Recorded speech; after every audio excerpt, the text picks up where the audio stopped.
বচন বেদ পাঠশালা।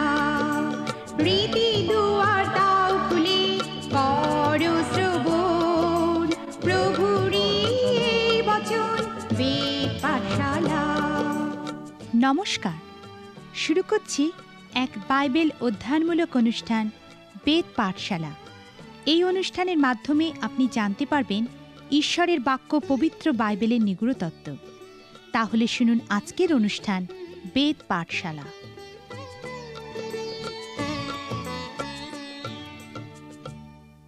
প্রিয় শ্রোতা বন্ধু, বেদ পাঠশালা অনুষ্ঠানে আপনাকে আরেকবার স্বাগত জানাই। যদি আপনি আজকে প্রথমবার আমাদের এই অনুষ্ঠান শুনছেন, তাহলে আপনার জন্য আরেকবার বলি, আমাদের এই বাইবেল অধ্যয়নমূলক অনুষ্ঠানে আমরা বাইবেলের প্রত্যেকটা বই ধারাবাহিকভাবে অধ্যয়ন করছি। আমরা যিশয়ের পুস্তক অধ্যয়ন শেষ করেছি এবং এখন আমরা বিচারকর্তৃগণের পুস্তক অধ্যয়ন করার জন্য প্রস্তুত। যিশয় পুস্তকের মূল বক্তব্য ছিল জয়। কনান দেশে প্রবেশ করো এবং তা জয় করো।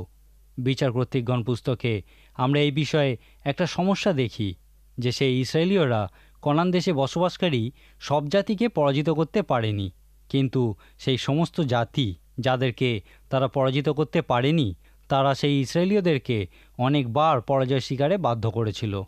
সুতরাং যিশয় পুস্তকের মূল বার্তা ছিল কনান দেশে বসবাসকারী সমস্ত জাতিকে পরাজিত করো, এবং বিচারকর্তৃগণ পুস্তকের মূল বার্তা হল কনান দেশে বসবাসকারী সমস্ত জাতিকে পরাজিত করার কাজে তারা ব্যর্থ হয়েছিল। ঈশ্বরের এই সমস্ত পরিকল্পনা বা তিনি তার লোকেদের যে বিধ্বংসী যুদ্ধের নির্দেশ দিয়েছিলেন, তা অনেক মানুষের মনেই বিভিন্ন প্রশ্ন জাগিয়ে তোলে। পুরাতন নিয়মের এই ইতিহাস বিষয়ক বইগুলি অধ্যয়ন করার সময় যে কোনো মানুষের মনেই এই ধরনের প্রশ্ন আসা স্বাভাবিক।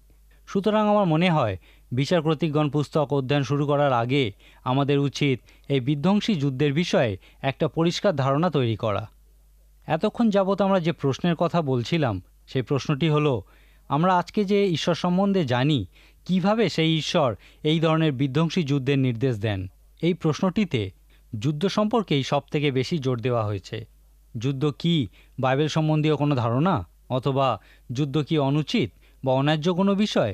এমন অনেক মানুষ আছেন যারা বিশ্বাস করেন যুদ্ধ হচ্ছে সম্পূর্ণ অনুচিত, অন্যায্য, অবৈধ একটি বিষয়, এবং তারা তাদের এই মতবাদের পক্ষে তাদের প্রাণ উৎসর্গের জন্যও প্রস্তুত। যুদ্ধ সম্পর্কে তারা খুবই কঠোর নীতিজ্ঞান সম্পন্ন মনোভাব দেখিয়ে থাকেন। এই ধরনের মতবাদে বিশ্বাসী মানুষদের আমরা শান্তিবাদী বলে থাকি। প্রকৃত শান্তিবাদীরা সত্যি সম্মানের যোগ্য। তাদের এই অহিংস মতবাদের ভিত্তিমূলরূপে তারা পবিত্র শাস্ত্র থেকে কিছু আকর্ষণীয় অংশের উল্লেখ করে থাকেন, এবং তাদের এই মতবাদের সপক্ষে তারা খুবই ন্যায়সঙ্গত কিছু যুক্তি দেখিয়ে থাকেন। তাদের দর্শন কিছুটা এইভাবে ব্যাখ্যা করা যায়: আমি যুদ্ধের ও হিংসার একজন বলিস্বরূপ হতে পারি, কিন্তু আমি এই যুদ্ধ বা হিংসার জন্য দায়ী হতে পারবো না। যদি আমি অস্ত্র তুলে নিই এবং আমি অন্যকে মারার আগে যদি সে আমাকে মেরে ফেলে, তাহলে আমি শুধুমাত্র যুদ্ধের বলিস্বরূপ হই না, কিন্তু যুদ্ধের জন্য দায়ীস্বরূপও হই। আমি যেহেতু এই যুদ্ধে অংশগ্রহণ করার সিদ্ধান্ত নিয়েছিলাম, তাই আমি একজন অংশগ্রহণকারীও হই। একজন শান্তিবাদী বলে, বলিস্বরূপ হওয়া এক জিনিস আর দায়ীস্বরূপ হওয়া সম্পূর্ণ অন্য জিনিস। তারা কখনোই যুদ্ধের বা হিংসার জন্য দায়ী হতে চায় না। ইহাই শান্তিবাদীদের মনোভাব বা প্রতিজ্ঞা। তারা অনেক সময় কিছু আকর্ষণীয় প্রশ্ন করে থাকে, যেমন, একজন মানুষকে হত্যা করার খ্রিস্টীয় উপায় কি? মনে করুন আপনি সিদ্ধান্ত নিয়েছেন যে হত্যা করা অনুচিত নয়। তাহলে তারা আপনাকে প্রশ্ন করবে, খ্রিস্টীয় উপায়ে কিভাবে আপনি এই হত্যাকার্য সম্পাদন করবেন? এই ধরনের প্রশ্নের উত্তর দেওয়া প্রকৃতই কঠিন। আমরা কোনোভাবেই হত্যাকাণ্ডের সঙ্গে খ্রিস্টকে সংযুক্ত করতে পারি না। আর একটি খুবই গুরুত্বপূর্ণ বিষয় তারা উল্লেখ করে থাকে যে অনেক সময়ই আমরা বলি, যদি প্রত্যেকেই অহিংসার মতবাদ গ্রহণ করে, তাহলে আমরা সবাই দুষ্টের শিকারে পরিণত হব। এই প্রসঙ্গে তারা বলে, মানুষের জীবনের প্রধান লক্ষ্য হল ঈশ্বরকে গৌরবান্বিত করা, নিজেকে রক্ষা করা নয়। নিজেকে রক্ষা করা মানব সভ্যতার প্রথম নিয়ম নয়। অনেকেই এই চিন্তাধারা পোষণ করেন যে মানব সভ্যতার প্রথম নিয়ম হলো নিজেকে রক্ষা করা। এমনকি কিছু কিছু খ্রিস্টবিশ্বাসী মানুষও এই একই চিন্তাধারা পোষণ করেন, কিন্তু প্রকৃতপক্ষে ইহা সত্য নয়। ঈশ্বরকে গৌরবান্বিত করাই হলো বিশ্বাসীর জীবনের প্রথম নিয়ম। আপনি হয়তো জীবন বা মৃত্যুর মধ্যে দিয়ে ঈশ্বরকে গৌরবান্বিত করতে পারেন, কিন্তু আপনার জীবনের উদ্দেশ্য নিজেকে রক্ষা করা নয়, কিন্তু জীবনের মধ্য দিয়ে ঈশ্বরকে গৌরবান্বিত করা। তারা তাদের যুক্তির মধ্যে পবিত্র শাস্ত্র থেকে এমন অনেক যীশুখ্রিস্টের শিষ্যকে দৃষ্টান্তরূপে উল্লেখ করে যারা কখনো নিজেদের জীবন রক্ষার্থে খড়গ ধারণ করেননি, তারা শহীদের মৃত্যুবরণ করেছিলেন। এই রকম অনেক যুক্তি শান্তিবাদীরা দেখিয়ে থাকেন এবং সেই জন্যেই প্রকৃত শান্তিবাদীদের আমরা সম্মান ও প্রশংসার মনে করে থাকি। কিন্তু ব্যক্তিগতভাবে আমি মনে করি, যদি সকলেই অহিংসায় বিশ্বাস করে, তাহলে এই পৃথিবীতে যত দুষ্ট লোক আছে তারা এই শান্তিকামী মানুষের জীবন অতিষ্ঠ করে তুলবে এবং পৃথিবীতে শান্তির ভারসাম্য নষ্ট হবে। এই প্রসঙ্গে আমরা নতুন নিয়মে মণ্ডলীর দুজন মহান নেতার বিষয়ে উল্লেখ করব, সাধু পিতর এবং সাধু পৌল। তারা দুজনেই আমাদেরকে বলেছেন যে ঈশ্বর নিজে শান্তিরক্ষকদের অভিষিক্ত করেছেন। তিনি যেমন সুসমাচার প্রচার কার্যের জন্য কার্যকরী নিয়োগ করেছেন, যাদের কাজ হলো ঈশ্বরের ব্যবস্থা প্রচার করা, তেমনি সেই ব্যবস্থা প্রয়োগ করার জন্য পরিচারকও নিয়োগ করেছেন। রোমীয়দের প্রতি সাধু পৌলের পত্রের 13 অধ্যায়ের প্রথম পদে তিনি বলেছেন, প্রত্যেক প্রাণী প্রাধান্যপ্রাপ্ত কর্তৃপক্ষদের বশীভূত হোক, কেননা ঈশ্বরের নিরূপণ ব্যতিরেকে কর্তৃত্ব হয় না, এবং যে সকল কর্তৃপক্ষ আছেন তাহারা ঈশ্বর নিযুক্ত। আবার সাধু পিতর তার প্রথম পত্রের 2 অধ্যায় 14 পদে বলেছেন, দেশাধ্যক্ষদের বশীভূত হও, তারা দুরাচারদের প্রতিফল দিবার নিমিত্ত ও সদাচারদের প্রশংসার নিমিত্ত তাহার দ্বারা প্রেরিত। ঈশ্বর তার পরিচারক বর্গ নিয়োগ করেছেন যেন তারা তার ব্যবস্থা প্রয়োগ করতে পারেন এবং দুষ্ট ও হিংসাশ্রয়ী মানুষদের শাস্তি দিতে পারেন। আবার পবিত্র শাস্ত্রে আমরা আরেকটি বিষয় দেখি, লেখা আছে, প্রতিশোধ লওয়া আমারই কর্ম, আমি প্রতিফল দিব, ইয়া প্রভু বলেন। অহিংসপন্থীরা সাধারণত এই পত্রেই উল্লেখ করে থাকেন। শান্তিবাদী শিষ্যেরা বিশ্বাস করতেন যে ঈশ্বর একদিন বিচার করবেন এবং সেই দিন তিনি প্রতিফল দেবেন, সুতরাং এ বিষয়ে তাদের কোনো দায়িত্ব নেই। আমরা প্রায় সকলেই সেই শেষ বিচার দিনের বিষয় জানি, যেদিন সকলের বিচার ঈশ্বর করবেন। কিন্তু এই ভবিষ্যৎ বিচারের সঙ্গে সাধু পৌল এবং সাধু পিতর ঈশ্বরের ক্রোধের বর্তমান প্রকাশও যোগ করেছেন। ইহা সেই শেষ বিচার দিন পর্যন্ত অপেক্ষা করে না। শান্তিরক্ষার কাজে নিয়োজিত তার পরিচারকদের মাধ্যমে ঈশ্বর তার ক্রোধের প্রকাশ করে থাকেন। সাধু পৌল বলেছেন, তুমি কি কর্তৃপক্ষের কাছে নির্ভয় হইতে চাও? সদাচরণ করো, তাহার নিকট হইতে প্রশংসা পাইবে, কেননা সদাচরণের নিমিত্ত তিনি তোমার পক্ষে ঈশ্বরেরই পরিচারক। কিন্তু যদি মন্দ আচরণ করো, তবে ভীত হও, কেননা তিনি বৃথা খড়গ ধারণ করেন না, কারণ তিনি ঈশ্বরের পরিচারক। যে মন্দ আচরণ করে ক্রোধ সাধনের জন্য তাহার প্রতিশোধদাতা। এখান থেকে আবেদনরূপে আমরা যে বিষয়টি দেখতে পাই তা হলো, যদি আমরা মন্দ আচরণ করি এবং কেউ আমাদেরকে ওই আচরণের জন্য শাস্তি দেন, তাহলে তিনি হচ্ছেন ঈশ্বরের পরিচারক। এখন যদি আপনি শাস্তি রক্ষার জন্য নিয়োজিত ঈশ্বরের পরিচারক বিষয়ে বিশ্বাস করেন, তাহলে আপনাকে ইহাও বিশ্বাস করতে হবে যে শান্তিগামী মানুষের জীবনে যখন দুষ্ট লোকেরা অশান্তির সৃষ্টি করে, তখন তাদেরকে বাধা দেওয়া উচিত। বিখ্যাত জার্মান নেতা হিটলার যখন নৃশংসভাবে ইহুদি জাতিকে ধ্বংসের খেলায় মেতে উঠেছিলেন, সেই সময় যদি শান্তিরক্ষা বাহিনীর প্রত্যেকে শান্তিবাদী হয়ে যেতেন, তাহলে আজকের দিনে ইহুদি জাতির কোনো মানুষকেই খুঁজে পাওয়া যেত না, তারা সম্পূর্ণ নিশ্চিহ্ন হয়ে যেতেন। আমার মনে হয় সাধু পৌল এবং সাধু পিতর সঠিক সিদ্ধান্তই নিয়েছিলেন। আমাদের প্রতিরোধ ব্যবস্থা সবল করার প্রয়োজন আছে। আমি একজন সৈন্যবাহিনীর সর্বাধ্যক্ষের কথা শুনেছিলাম, যিনি হিটলারের কবল থেকে ইহুদিদের রক্ষা করার জন্য গেছিলেন। তিনি একটি শান্তিবাদী পরিবারে জন্মগ্রহণ করেছিলেন এবং বড় হয়েছিলেন। তার মা ছিলেন একজন প্রকৃত শান্তিবাদী মহিলা। একবার একটি বিশেষ আলোচনা সভায় তাকে প্রশ্ন করা হয়েছিল, যখন তিনি সেই ভয়ঙ্কর যুদ্ধে সৈন্যবাহিনীর নেতৃত্ব দিচ্ছিলেন, তখন তার এই বিষয়ে কি কোনো অসুবিধাই হয়নি যে তার মা একজন প্রকৃত শান্তিবাদী মহিলা এবং তিনি একটি শান্তিবাদী পরিবারে বড় হয়েছেন?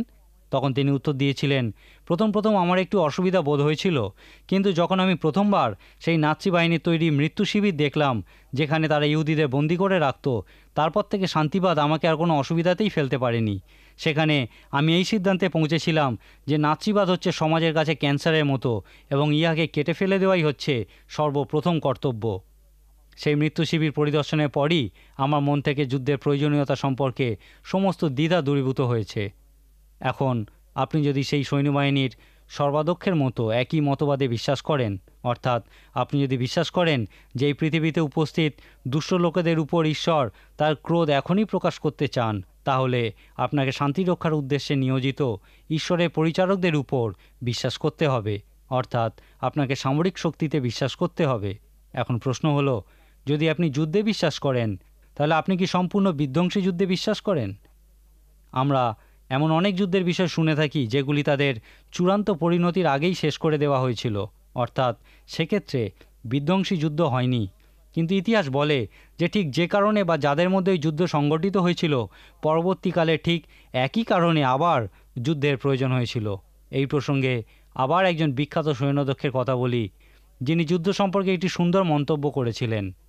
তিনি বলেছিলেন, কোনো যুদ্ধের সময় পরিস্থিতি এতটাই ভয়ানক হয়ে ওঠে যে ইহা ন্যায়সঙ্গত কিনা তা প্রমাণ করার একটিমাত্র উপায় হল ইহাকে অতি দ্রুত চূড়ান্ত বিজয়সূচক পরিণতি দেওয়া। যুদ্ধ প্রকৃতপক্ষে খুবই ভয়ানক, এবং ইহা এতটাই ভয়ানক যে প্রত্যেকে ইহা বিজয়ীরূপে শেষ করতে চায়। এতক্ষণ ধরে আমি যা কিছু বললাম এবং পবিত্র শাস্ত্র থেকে যে সমস্ত অংশের উল্লেখ করলাম, এই সমস্ত কিছুকে আপনি একসাথে রাখুন এবং চিন্তা করুন, ঈশ্বরের পক্ষে যুদ্ধের নির্দেশ দেওয়া কি খুবই অসঙ্গত? এবং যদি তিনি যুদ্ধের নির্দেশ দেন, তাহলে সেই যুদ্ধের একটি চরম পরিণতি, অর্থাৎ শত্রুকে সমূলে ধ্বংস করে বিজয় লাভ করা, যেন শান্তি ও শৃঙ্খলার ভারসাম্য বজায় থাকে, এই আশা করা কি খুবই অযৌক্তিক? আজকে আমি বিধ্বংসী যুদ্ধ প্রসঙ্গে শুধুমাত্র দু একটি বিষয়ে আলোচনা করলাম, কারণ আমরা যখন এই ইতিহাস বইগুলি অধ্যয়ন করব, তখন এই বিষয়ে আমাদের চিন্তা করার প্রয়োজন হবে। এখানে একটা কথা বলি, একমাত্র তাদেরই বাইবেল সম্পর্কে কোনো প্রশ্ন থাকে না যারা কোনো দিন বাইবেল পড়ে না। যদি আপনি বাইবেল পড়েন, তাহলে অবশ্যই আপনার মনে বিভিন্ন প্রশ্ন আসবে, বিশেষত যখন আপনি এই ইতিহাস বিষয়ক বইগুলি অধ্যয়ন করবেন, তখন বিভিন্ন প্রশ্ন আপনার মনে আসবেই। আমাদের এই বাইবেল অধ্যয়নমূলক অনুষ্ঠানে আমরা এখন বিচারকর্তৃগণের পুস্তক অধ্যয়ন করছি। এই বইটিতে ইব্রিয় ইতিহাসের প্রায় 400 বছরের বিবরণ পাওয়া যায়। ইহা খুবই একটি বড় সময়কাল। আমরা জানি যে আদি পুস্তক এবং যাত্রা পুস্তকের মাঝে প্রায় 400 বছরের একটা ব্যবধান আছে। একইভাবে পুরাতন নিয়ম এবং নতুন নিয়মের মাঝেও প্রায় 400 বছরের একটা ব্যবধান আছে। যিহোশূয় পুস্তক শুরু হয়েছিল ঈশ্বরের দাস মোশির মৃত্যু এবং তার যোগ্য উত্তরাধিকারী যিহোশূয়ের উপর নেতৃত্বের দায়িত্বভার অর্পণের মধ্য দিয়ে। বিচারকর্তৃগণের বিবরণও শুরু হয়েছে যিহোশূয়ের মৃত্যু এবং তার যোগ্য নেতৃত্বের শূন্যতার মধ্যে দিয়ে। যিহোশূয় তার অবর্তমানে নেতৃত্ব দেওয়ার মতো তার যোগ্য উত্তরাধিকারী তৈরি করতে সম্পূর্ণ ব্যর্থ হয়েছিলেন। এক অর্থে যিহোশূয়ের এই ব্যর্থতার কারণে নেতৃত্ব বিষয়ক যে শূন্যতার সৃষ্টি হয়েছিল, বিচারকর্তৃগণের বিবরণ সেই বিষয়েরই ব্যাখ্যা করে। যিহোশূয় ছিলেন একজন মহান নেতা, তিনি ঈশ্বরের কাজে সম্পূর্ণরূপে সমর্পিত ছিলেন। বিচারকর্তৃগণের বিবরণ আমাদেরকে বলে যে তারাও নেতৃত্ব দেবার মতো যোগ্য নেতা তৈরি করতে ব্যর্থ হয়েছিলেন। যতদিন এই বিচারকর্তৃগণ জীবিত ছিলেন, ততদিন তারা সুন্দরভাবে সেই ইসরায়েলীয়দের নেতৃত্ব দিয়েছিলেন, কিন্তু তারা মারা যাওয়ার পর ইসরায়েলীয়দের মধ্যে একটা নেতৃত্ব শূন্যতার সৃষ্টি হয়েছিল। বাইবেলের অন্যান্য অনেক বইয়ের মতো এই বিচারকর্তৃগণের বিবরণের লেখকের নামও জানা যায়নি। এই বইয়ে যে 400 বছরের ইতিহাস আমরা দেখতে পাই, তা যিহোশূয়ের মৃত্যুর থেকে শুরু হয়েছিল এবং শমূয়েল ভাওবাদীর জীবনে তা শেষ হয়। এই বইটির মূল পত্রই আমাদেরকে বলে যে সেই সময় ইসরায়েল জাতির কোনো রাজা ছিল না এবং প্রত্যেক মানুষই নিজের দৃষ্টিতে যা কিছু ভালো মনে করত তাই করত। এই বিষয়ে বিচারকর্তৃগণের বিবরণে অন্তত 4 বার উল্লেখ পাই এবং সেই জন্যেই এই উদ্ধৃতিটিকে এই বইয়ের মূল উদ্ধৃতি বলা হয়। সম্ভবত এই বিবরণ যখন লেখা হয়, তখন তাদের একজন রাজা ছিল, কারণ এখানে একজন রাজার উল্লেখ পাওয়া যায়। প্রকৃতপক্ষে এই বইটি থেকে আমরা সেই সময়ে যে নেতৃত্বের শূন্যতার সৃষ্টি হয়েছিল তা জানতে পারি। অনেক পণ্ডিত ব্যক্তিই মনে করেন যে এই বিবরণ শমূয়েল ভাওবাদী লিখেছিলেন এবং ইহা তিনি যখন লিখেছিলেন সেই সময় সেখানে রাজতন্ত্র স্থাপিত হয়েছিল। এই বইতে যে সময়ের বিবরণ দেওয়া হয়েছে তা যিহোশূয়ের মৃত্যু এবং শমূয়েল ভাওবাদীর লেখা প্রথম ও দ্বিতীয় শমূয়েল পুস্তকের মধ্যবর্তী সময়কার ইব্রিয় ইতিহাসের মধ্যে সম্পর্ক স্থাপন করে। ইব্রিয় ইতিহাসের এই সময়কালকে অন্ধকার যুগ বলা হয়। ইহা ছিল ইসরায়েল রাজ্য 2 ভাগে বিভক্ত হওয়া এবং উত্তর ও দক্ষিণ রাজ্যের বন্দিত্ব দশার পূর্ববর্তী সময়কাল। বিচারকর্তৃগণের বিবরণে আমরা একটা চূড়ান্ত উপদেশ দেখতে পাই। এখানে আমরা সেই মুখ্য সমস্যা আত্মিক ক্যান্সার এবং তার ভয়ানক পরিণতি সম্পর্কে দেখতে পাই। এই মুখ্য সমস্যা বা আত্মিক ক্যান্সার হলো সপক্ষ ত্যাগ বা সমত ত্যাগ।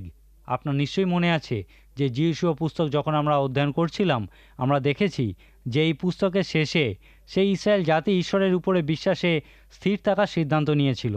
যিহোশূয় তাদেরকে নিজের সিদ্ধান্ত জানিয়ে বলেছিলেন, যদি সদাপ্রভুর সেবা করা তোমাদের মন্দবোধ হয়, তবে যাহা সেবা করিবে তাহাকে অদ্য মনোনীত করো, কিন্তু আমিও আমার পরিজন আমরা সদাপ্রভুর সেবা করিব।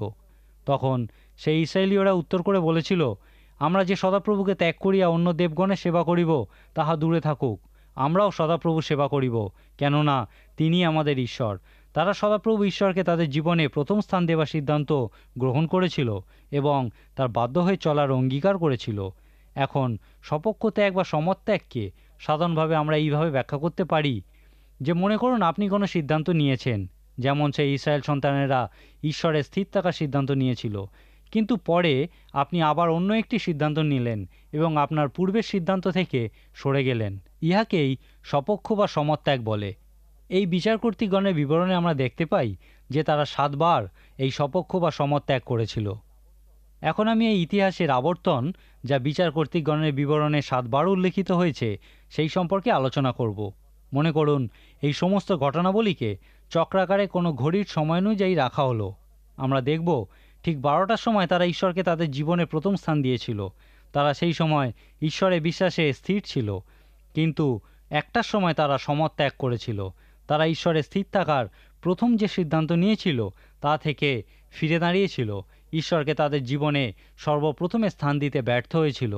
তাদের সিদ্ধান্তের এই পরিবর্তনের পর 2টোর সময় আমরা দেখি যে তাদের জীবনে এই সমত্যাগের পরিণতি নেমে এসেছিল, তাদের নৈতিক অবনতি ঘটেছিল। 3টের সময় আমরা দেখি যে তাদের রাজনৈতিক অবনতিও ঘটেছিল, এবং তারপর 4টের সময় আমরা দেখি যে তাদের বিরুদ্ধে ঈশ্বর একটি শত্রু জাতি উত্তোলন করেছিলেন। এই জাতি কনানীয় হতে পারে, বা মোয়াবীয় জাতি হতে পারে, বা পলেস্তীয় জাতি হতে পারে। এতক্ষণ পর্যন্ত ঈশ্বর সেই ইসরায়েলীয়দের মনোযোগ আকর্ষণ করার চেষ্টা করছিলেন, কিন্তু তিনি তাদের মনোযোগ আকর্ষণ করতে ব্যর্থ হয়েছিলেন। তাই প্রায় 5টার সময় আমরা দেখি যে তারা সেই শত্রুদের হাতে পরাজিত হয়েছিল। তারপর শত্রুদের হাতে পরাজিত অবস্থায় 6টার সময় তারা সেই চক্রের তলদেশে উপস্থিত হয়েছিল। এই সময় তাদের মধ্যে যারা জীবিত ছিল তারা বন্দিত্ব স্বীকার করতে বাধ্য হয়েছিল। তাদের এই দাসত্বের সময়কাল বিভিন্ন সময় আলাদা আলাদা ছিল, কখনো 7 বছর, কখনো 8 বছর, সর্বাধিক প্রায় 40 বছর তারা পলেস্তীয়দের দাসরূপে বন্দী ছিল। দাসরূপে তাদের এই বন্দিত্বের পরে তারা আস্তে আস্তে ঈশ্বরের দিকে ফিরতে শুরু করেছিল। তারা 7টার সময় ঈশ্বরের কাছে প্রার্থনায় ক্রন্দন করেছিল, এবং 8টার সময় তারা অনুতাপ করেছিল, এবং 9টার সময় তাদের মধ্যে একটা আত্মিক জাগরণের সৃষ্টি হয়েছিল। তাদের প্রার্থনা, অনুতাপ এবং আত্মিক জাগরণের পর 10টার সময় ঈশ্বর বিচারকর্তৃগণের উত্থাপন করেছিলেন। এই বিচারকগণকে তাদের মুক্তিদাতা বা উদ্ধারকর্তা বলা হয়। ঈশ্বরের দাস মসি যেমন তাদেরকে মিশর থেকে উদ্ধার করেছিলেন, প্রায় 11টার সময় এই বিচারকগণ তাদেরকে উদ্ধার করেছিলেন। বিচারকর্তৃগণের পুস্তকে আমরা দেখি যে 7 বার তারা তাদেরকে উদ্ধার করেছিলেন বন্দিদশা থেকে। দাসত্ব থেকে উদ্ধারের পর তারা 12টার সময় চক্রের সব থেকে উপরিস্থলে ঈশ্বরের সঙ্গে আবার মিলিত হয়েছিল। তারা আবার ঈশ্বরকে তাদের জীবনে প্রথম স্থান দিয়েছিল। তাদের জীবনে বিভিন্ন সময় কিছু কালের জন্য শান্তি নেমে এসেছিল, এবং তারা সঠিক পথে চলেছিল, কারণ বিচারকগণ তাদেরকে সুন্দর নেতৃত্ব দিয়েছিলেন এবং তাদেরকে ঈশ্বরের পথে ফিরতে সাহায্য করেছিলেন। কিছু কিছু ক্ষেত্রে প্রায় 80 বছর তাদের জীবনে শান্তি বিরাজ করেছিল, কিন্তু সবার অলক্ষ্যে আবার সেই ক্যান্সার, আত্মিক সমত্যাগ তাদের জীবনে প্রবেশ করেছিল, এবং আবার তারা সেই চক্রের মধ্যে আবর্তিত হয়েছিল। বিচারকর্তৃগণ পুস্তকের মূল উপদেশের মধ্যে থেকে অন্তত 2টি আবেদন আমরা দেখতে পাই। এখানে প্রথমত আমরা ব্যক্তিগত আবেদন দেখতে পাই। যদি আমরা আদি পুস্তক ও যাত্রা পুস্তকে রূপকর্তে বর্ণিত পরিত্রাণের সঙ্গে নিজেদেরকে যুক্ত করতে পারি, যদি আমরা এ যাবৎ সেই ইসরায়েলীয়দের সম্পর্কে যে সমস্ত ঘটনাবলী দেখেছি সেই সমস্ত কিছুর সঙ্গে নিজেদের যুক্ত করতে পারি, তাহলে আমরাও আমাদের আত্মিক আশীর্বাদপূর্ণ প্রতিজ্ঞার দেশে প্রবেশ করতে পারব। এরপর এই বিচারকগণের বিবরণের আধ্যাত্মিক আবেদনের সঙ্গে নিজেদেরকে ব্যক্তিগতভাবে এইভাবে যুক্ত করতে পারি যে সেই আত্মিক মিশর থেকে উদ্ধার লাভ করে আত্মিক আশীর্বাদপূর্ণ প্রতিজ্ঞার দেশে প্রবেশ করার পর আমাদের আবার পতন ঘটা কি সম্ভব? আমাদের পক্ষে কি আবার সমত বা সপক্ষ ত্যাগ করা সম্ভব? আমাদের পদস্খলন ঘটা কি সম্ভব? বিচারকর্তৃগণের বিবরণ বলে যে ইহা খুবই সম্ভব। এই বইয়ের আধ্যাত্মিক আবেদন হলো, সাবধান হও যেন পড়ে না যাও, সাবধান হও যেন তোমার পদস্খলন না ঘটে। এই বিচারকর্তৃগণের বিবরণ আমাদেরকে দেখায় যে সেই ইসরায়েলীয়রা প্রতিজ্ঞার দেশে প্রবেশ করার পরেও বারবার তাদের পদস্খলন ঘটেছিল। এখান থেকে ব্যক্তিগতভাবে যে আবেদন আমরা দেখতে পাই তা হলো, আমরা ব্যক্তিগতভাবে এই সমত বা সপক্ষ ত্যাগের চক্রে আবর্তিত হতে পারি। আমরাও একটা সময় ঈশ্বরকে সর্বপ্রথমে স্থান দেওয়ার সিদ্ধান্ত নিই, ঈশ্বরে স্থির থাকার বড় বড় অঙ্গীকার করি, কিন্তু তারপর আমাদের পতন হয়, পদস্খলন হয়।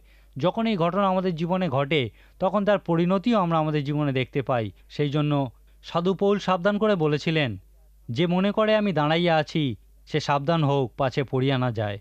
অনেকে মনে করেন যে এই বিচার কর্তৃগণের বিবরণের দ্বিতীয় আবেদনটি হলো জাতীয় আবেদন। যেমন ইসরায়েল জাতি এই চক্রে বারবার আবর্তিত হয়েছিল, তেমনি আজকের দিনেও কি কোনো জাতির পক্ষে এই চক্রে আবর্তিত হওয়া সম্ভব? হ্যাঁ, অবশ্যই সম্ভব। উদাহরণস্বরূপ আমরা জার্মানি দেশের কথা চিন্তা করতে পারি। এই দেশ থেকেই মার্টিন লুথার সেই রোমান ক্যাথলিক ধর্মবিশ্বাসের বিরোধিতা করেছিলেন এবং এই মতবাদে বিশ্বাসীদের প্রোটেস্ট্যান্ট বলা হয়। এখান থেকেই সমগ্র পৃথিবীতে এই মতবাদ ছড়িয়ে পড়েছিল।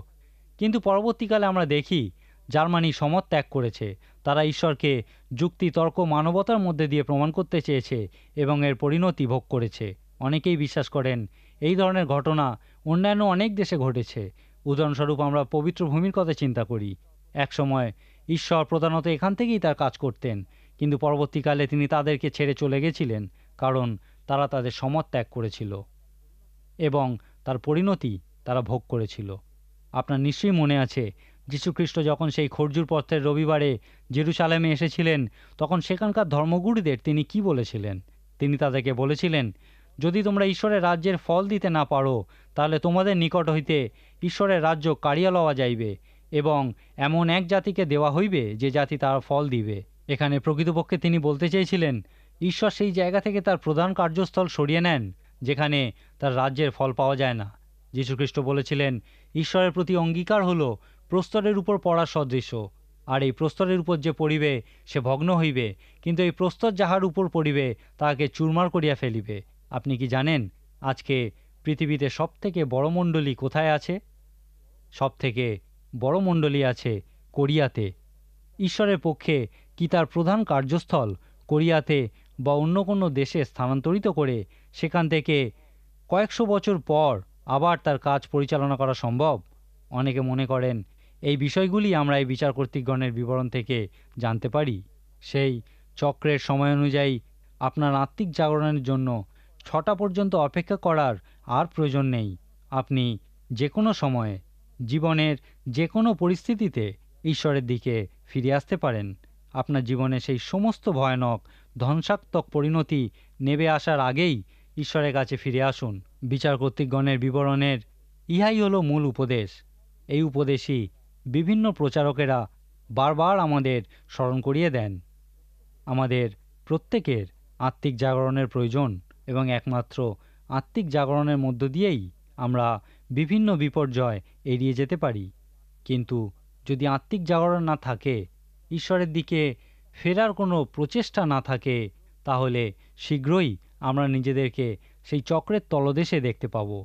ইহা হলো একটি ভয়ানক আবেদন। আপনি ব্যক্তিগতভাবে বা জাতিগতভাবে জীবনে প্রয়োগ করুন।